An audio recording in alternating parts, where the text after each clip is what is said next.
नमस्कार, India news business देख रहे हैं आप और मैं हूं आपके साथ दीक्षा राठौर। बात सस्ती दवाओं की हो तो दुनिया में भारत की एक अलग ही छवि बनकर सामने आती है। एक ऐसा देश जो दवाओं में मुनाफा कमाने के बजाय इस बात पर जोर देता है कि उसकी कीमत कम से कम हो, ताकि दुनिया की सबसे गरीब आबादी को भी वो दवाई आसानी से अवेलेबल हो सके। अभी कोविड महामारी के दौरान भी भारत ने ऐसा ही किया था, जिसके लिए तमाम फोरम से देश को तारीफें भी मिली थी। तो इंडियन फार्मास्यूटिकल इंडस्ट्री में मुनाफे के बजाय किफायत का दर्शन पिरोने वाली कंपनियों में से एक है सिप्ला। इस नाम को आप अच्छे से जानते होंगे। यह भारत की सबसे पुरानी दवा कंपनी है, लेकिन देश के फार्मा सेक्टर की बड़ी कंपनी सिप्ला यानी the chemical industrial and pharmaceutical laboratories अब बिकने जा रही है। इस कंपनी को खरीदने की रेस में दुनिया की सबसे बड़ी प्राइवेट इक्विटी फर्मों में से एक ब्लैकस्टोन सबसे आगे बताई जा रही है।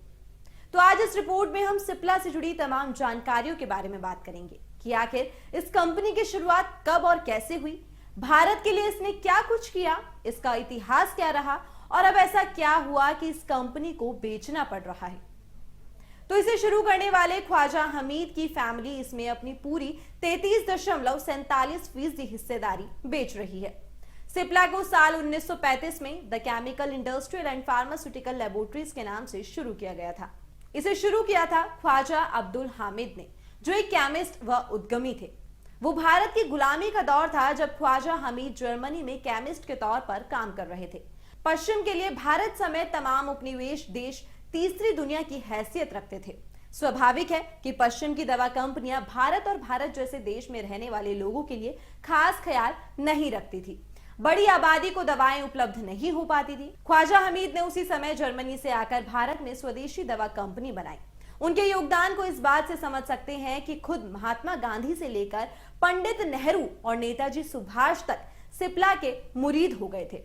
ख्वाजा हामिद ने दवाओं के मामले में विदेशी कंपनियों के दबदबे को चुनौती देते हुए स्वदेशी और सस्ते की अलख जगाई थी।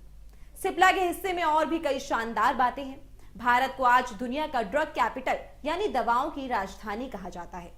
लेकिन आप जानते हैं ऐसा क्यों? क्योंकि भारत की दवा कंपनियां आम लोगों के लिए दवाएं बनाने पर ध्यान देती है। भारतीय कंपनियां जेनरिक दवाएं बनाती हैं, जिसे दुनिया की गरीब आबादी भी खरीद पाती है। और ये जेनरिक क्रांति भी शुरू हुई थी सिप्ला से ही। ख्वाजा अब्दुल हमीद के बाद सिप्ला का कामकाज संभाला यूसुफ ख्वाजा हमीद ने। साल था 1972 का। सिप्ला ने हार्ट डिजीजेस के इलाज की दवा प्रोप्रेनॉल का जेनेरिक वर्जन तैयार किया। दवा का आविष्कार करने वाली British company imperial chemical industries ने सिप्ला पर केस ठोक दिया। उस समय इंदिरा गांधी प्रधानमंत्री थी। यूसुफ हमीद उस मामले को लेकर प्रधानमंत्री से मिले और उन्होंने बस इतना पूछा कि क्या लाखों भारतीयों को सिर्फ इस वजह से जान बचाने वाली ये दवा नहीं मिलनी चाहिए क्योंकि इसका आविष्कार करने वालों को हमारी चमड़ी का रंग नहीं पसंद। बस फिर क्या था, भारत ने पेटेंट का कानून बदल दिया। यहीं से जेनरिक यानी सस्ती दवाओं का रास्ता खुल गया। मल्टीनेशनल कंपनीज के साथ सिप्ला की आमने सामने की ये टक्कर इतनी ही नहीं है। साल 2000 के आसपास सिप्ला ने मल्टीनेशनल कंपनीज को एक और बार जबरदस्त मात दी। अफ्रीका में एड्स का कहर बरप रहा था। एड्स की दवाएं विदेशी कंपनियां बना रही थी, जो बहुत महंगी थी। सिप्ला ने एंट्री ली और एड्स की भी जेनरिक दवा बना दी, जो दवाएं बड़ी कंपनियां $12,000 में बेच रही थी। सिप्ला ने उसे $300 में उपलब्ध करा दिया। इन कारणों से चिढ़कर ही नामी मल्टीनेशनल कंपनीज ने सिप्ला को कॉपीकैट का टैग दे दिया था। तो भारत को आजादी मिलने से पहले साल 1935 में ख्वाजा अब्दुल हमीद ने देश के लोगों को सस्ती और जीवन रक्षक दवाओं की पर्याप्त आपूर्ति करने के उद्देश्य से सिप्ला की शुरुआत की थी। खास बात यह है कि उन्होंने जर्मनी में अपनी केमिस्ट की नौकरी छोड़कर ऐसे समय में भारत में पहली दवा निर्माता कंपनी की नींव रखी थी, जबकि छोटी से बड़ी बीमारी तक के इलाज के लिए आने वाली दवाएं विदेशी कंपनियों से आती थी। इसके साथ ही पश्चिमी देशों की दवा कंपनियां भारत को इतनी अहमियत भी नहीं देती थी, जिससे कई जरूरी दवाएं जरूरतमंदों को नहीं मिल पाती थी। आंखों में एक बड़ा सपना लेकर केमिस्ट से कारोबारी बने ख्वाजा हमीद ने सिप्ला कंपनी की शुरुआत मुंबई से की थी। अपनी शुरुआत के बाद से ही इसने फार्मा सेक्टर में धमाल मचा दिया।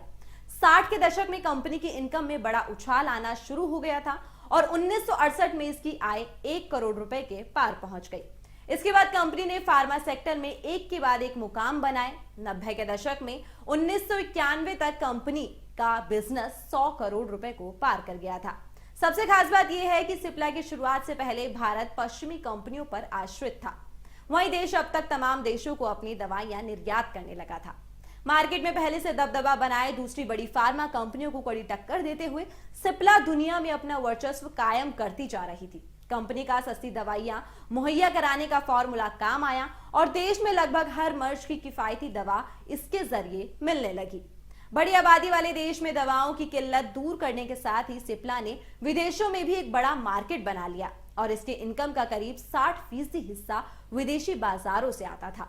देखते ही देखते ये भारतीय फार्मा कंपनी रेस्पिरेटरी और HIV दवाओं की मैन्युफैक्चरिंग में टॉप फर्म बन गई।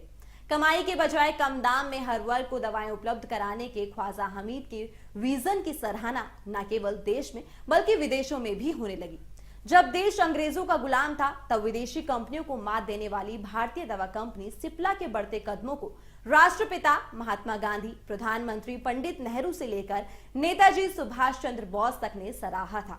धीमे धीमे भारत को ड्रग कैपिटल के तौर पर पहचाना जाने लगा।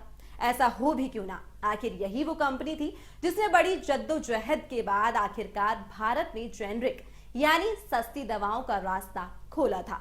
इस मामले में देश में पेटेंट एक्ट तक में बदलाव देखने को मिला था। बदलाव के बाद जो नए नियम अस्तित्व में आए उनके तहत कोई भी कंपनी किसी भी एंड प्रोडक्ट या कंपाउंड का पेटेंट नहीं कर सकती है। वो सिर्फ दवा बनाने के अपने प्रोसेस का पेटेंट कराने में ही सक्षम हो सकती है और वो भी 7 साल के टाइम पीरियड के लिए। तो इसके बाद सिप्ला गंभीर इलाजों की महंगी दवाइयों के जेनरिक वर्जन बनाने लगी और इनसे न केवल भारत बल्कि दूसरे कई गरीब देशों में भी लोगों को बड़ी राहत मिली। खैर, ये तो हो गई इतिहास की बातें। अब वर्तमान पर बात करें जो कुछ ठीक नहीं है। खबर है कि सिप्ला के प्रवर्तक अपनी पूरी हिस्सेदारी फॉरेन इन्वेस्टमेंट फर्म ब्लैकस्टोन को बेचने जा रहे हैं। अभी तक सिप्ला का कारोबार यूसुफ हमीद की भतीजी समीना संभाल रही है। परिवार के पास सिप्ला की 33.47% हिस्सेदारी है जिसे बेचने की तैयारी है। खबरों के अनुसार दुनिया की सबसे बड़ी private equity firm Blackstone Cipla की 33.47% हिस्सेदारी के लिए सबसे बड़ी बोली लगा सकती है। अगर ऐसा होता है तो स्वदेशी की अलख जगाने वाली कंपनी खुद विदेशी हो जाएगी। कारोबार की बात करें तो सिप्ला फिलहाल भारत की तीसरी सबसे बड़ी दवा बनाने वाली कंपनी है। सन फार्मा और डॉक्टर रेड्डीज के बाद सिप्ला का नाम रैंकिंग लिस्ट में आता है। कंपनी का मार्केट कैपिटलाइजेशन $9,979 मिलियन है। दुनिया में 47 जगहों पर इसके मैन्युफैक्चरिंग यूनिट्स मौजूद है और इस भारतीय कंपनी में बनाई गई दवाओं को करीब 86 देशों में सप्लाई किया जाता है। भारतीय फार्मा इंडस्ट्री को फर्श से अर्श तक पहुंचाने वाली कंपनी ने न केवल लोगों को सस्ती दवाएं उपलब्ध कराई बल्कि शेयर बाजार में इस कंपनी के शेयरों में इन्वेस्ट करने वाले इन्वेस्टर्स की किस्मत चमकाने वाली भी साबित हुई है। जब से सिप्ला में हमीद फैमिली की हिस्सेदारी की बिक्री की तैयारी की खबरें चर्चा में आई हैं, तब से इस कंपनी के शेयर खरीदने वालों में होड़ सी लग गई है। रिपोर्ट्स के मुताबिक कंपनी के स्टॉक सोमवार को कारोबार खत्म होने पर 1.06% की तेजी के साथ 1222.60 रुपए के लेवल पर क्लोज हुए। अगर इन्वेस्टर्स को फायदा कराने की बात करें तो बीते 4 महीने में ही सिप्ला के शेयरों ने इन्वेस्टर्स को 50% का रिटर्न दिया है। हालांकि बीते 1 साल में इसके स्टॉक की कीमत में करीब 20% का उछाल दर्ज किया गया है, जबकि 5 साल की अवधि में ये 97% चढ़ा है। वहीं अब सिप्ला को बेचने के कारणों की बात करें तो एक बड़ी वजह उत्तराधिकारी की कमी उभर कर आ रही है। दरअसल सिप्ला के सक्सेशन प्लान्स पर गौर करें तो ख्वाजा अब्दुल हमीद ने कंपनी की बागडोर यूसुफ हमीद को सौंपी थी। वहीं अब जबकि गैर कार्यकारी अध्यक्ष YK हमीद 80 साल के हो चुके हैं तो बीते 2015 में उन्हें कंपनी की बागडोर अपनी भतीजी समीना हमीद को बोर्ड में शामिल किया गया था। तो ये थी जानी मानी कंपनी सिप्ला से जुड़ी तमाम जानकारी। उम्मीद है आपको पसंद आई होगी। तो अभी के लिए केवल इतना ही। देश और दुनिया की तमाम खबरों और जानकारियों के लिए बने रहिए इंडिया न्यूज बिजनेस पर।